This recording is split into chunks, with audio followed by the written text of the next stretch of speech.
Hi, this is my 2008 Land Rover Discovery 3 TDV6 engine. I got the engine management light come up, I put my tool on and saw that it was the EGR valve showing high voltage.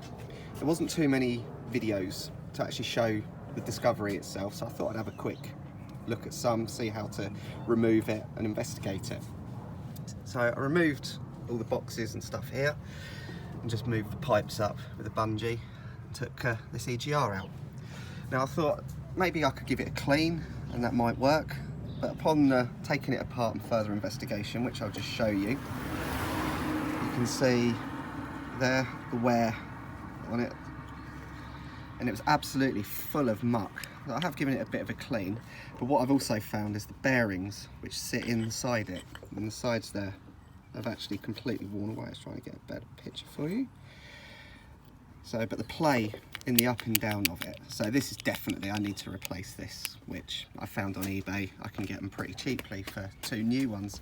So I'm gonna go ahead and replace it. I thought I'd just give you a quick show that if you're umming and ahhing, does it need a clean or can I get away with it? No, it's an actual replacement. So cheers guys, bye bye.